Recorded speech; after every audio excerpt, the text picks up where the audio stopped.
کچھ پروفیشنز ایسے ہوتے ہیں جن کے ساتھ سروائیو کرنا بہت زیادہ مشکل ہوتا ہے، اور سائیکالوجی، کلینیکل سائیکالوجی ان میں سے ایک ہے۔ ہر کیس کے ساتھ جب بھی ہمارے پاس کوئی کلائنٹ آتا ہے تو اس کے بعد، اس کے جانے کے بعد ہمیں خود کو ایک دفعہ سے سنبھالنا پڑتا ہے، خود کو اسٹرانگ کرنا پڑتا ہے، کیونکہ ہمارے پاس جتنے بھی کلائنٹس آتے ہیں 99.9% ایسے کیسز ہوتے ہیں جن کے اندر وہ کلائنٹ اپنی بات بتاتے ہوئے رو پڑتا ہے، اور اکثر ایسا ہوتا ہے کہ خود کنٹرول کرنا ہمارے لیے ان کے لمحات کے اوپر اپنے آنسوں کو بھی بہت مشکل ہو جاتا ہے، جو کہ کرنا پڑتا ہے اکثر اوقات، کیونکہ اگر ان کے سامنے آپ ویک پڑ جائیں گے تو ان کو اسٹرانگ کرنا بہت زیادہ مشکل ہو جاتا ہے۔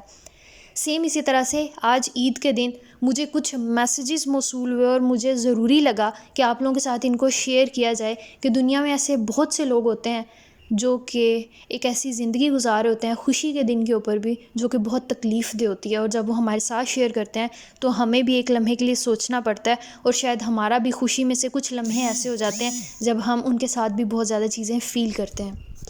مجھے آج کچھ میسیجز ریسیو ہوئے ہیں جو میں آپ کے ساتھ شیئر کرنے لگی ہوں۔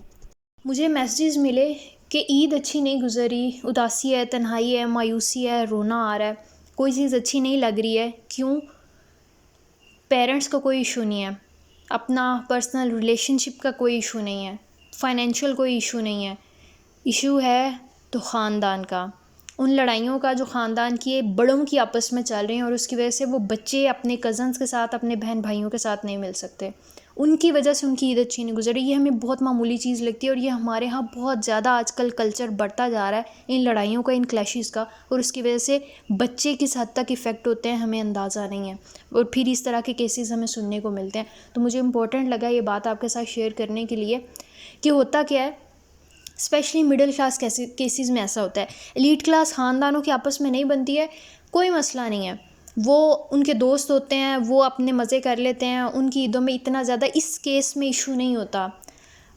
لوور جو لوگ ہوتے ہیں، فائنینشلی اتنے زیادہ سٹیبل نہیں ہوتے، وہ بھی گزارا کر لیتے ہیں، ان کی لڑائیاں بھی بڑی کم ہوتی ہیں۔ زیادہ تر یہ کیسز دیکھنے میں آتا ہے مڈل کلاس فیملیز میں، جن کے یہاں یا تو کوئی رشتہ دار امیر ہو گیا ہوتا ہے، آپس میں بائیکاٹ ہو گیا ہوتا ہے، یا کوئی رشتہ دار غریب ہوتا ہے تو بائیکاٹ ہو جاتا ہے۔ دو چیزیں ہوتی ہیں، جائیدادوں کے مسئلے ہوتے ہیں، چھوٹی سی بات، زیادہ لاجیکل بات نہیں ہوتی ہے، صرف ایگو کا مسئلہ ہوتا ہے ان کیسز کے اندر، ان مڈل کلاس فیملیز کے اندر، اور ان ایگو کے کیسز کی وجہ سے پستے ہیں پھر یہ بچے، جو کہ آج کل سوشل میڈیا پہ دیکھتے ہیں، جب دوسرے بچے اپنے کزنس کے گھر جاتے ہیں، وہ ان کے گھر آتے ہیں، ولاگز بناتے ہیں، سیلفیز بناتے ہیں، پکچرز بناتے ہیں، لیکن ان کے نہ ہی تو انٹروورٹ ایسے بچے ہوتے ہیں، نہ ہی تو ان کے کوئی فرینڈز ہوتے ہیں جن کے گھر وہ آ جا سکیں، نہ ہی ان کے ایسے ریلیشنز رہ جاتے ہیں، چاچو تائی، پھوپھو چاچی، خالہ کے ساتھ ایسے تعلقات رہ جاتے ہیں کہ وہ کزنز ان کے گھر آ جائیں اور وہ ان کے گھر چلے جائیں، اور اس کی وجہ سے بہت زیادہ سفر کرتے ہیں وہ بچے۔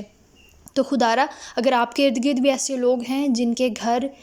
زیادہ مہمان آتے جاتے نہیں ہیں، رشتہ دار آتے جاتے نہیں ہیں، وہ کسی کے گھر نہیں آتے جاتے، تو ان کو اپروچ کریں تاکہ آپ کسی کی زندگی کے ایک دن کو، ایک لمحے کو بہتر بنا سکیں۔ تو پھر آج کے دن، عید کے دن، کسی کو یہ میسیج نہ کرنا پڑے، کسی کو یہ فیل نہ کرنا پڑے۔ اگر ہم ایک دو لوگوں کے ساتھ بھی ایسا کریں گے، ان کی زندگی کو بہتر کرنے کی کوشش کریں گے، ایک لمحے کے لیے خوشی لے کر آئیں گے، انہیں یہ احساس نہیں ہوگا کہ ان کے پاس ان کے کوئی اپنے نہیں ہیں، ان کے پاس بہن بھائی نہیں ہیں، ان کے پاس دوست نہیں ہیں، اور آپ وہ کام کر لیں گے۔ اور ہمیں پتہ ہوتا ہے سب کو، محلے میں کون کس کے گھر نہیں جاتا، کون کس کے گھر زیادہ آتا جاتا ہے، رشتہ دار ہیں نہیں ہیں، دوستوں کا ہمیں پتہ ہوتا ہے کہ کون ہے کون نہیں ہے۔ تو اپنی ایگو کو سائڈ پہ رکھ کے، اس شخص کو ضرورت ہے یا نہیں ہے، اس سوچ کو سائڈ پہ رکھ کے ایک دفعہ ضرور میسیج کریں، ضرور ملنے جائیں، تاکہ دوسروں کی خوشیاں بڑھا کر آپ کی خوشیاں مزید بڑھ سکیں۔ آئی ہوپ آپ کو یہ میسیج اچھا لگا ہوگا، بات سمجھ آ گئی ہوگی، اور ہم کوشش کریں گے کہ آج کے دن ایک دو لوگوں کی زندگیوں میں خوشیوں کو بہتر کر سکیں۔ Thank you so much. Eid Mubarak.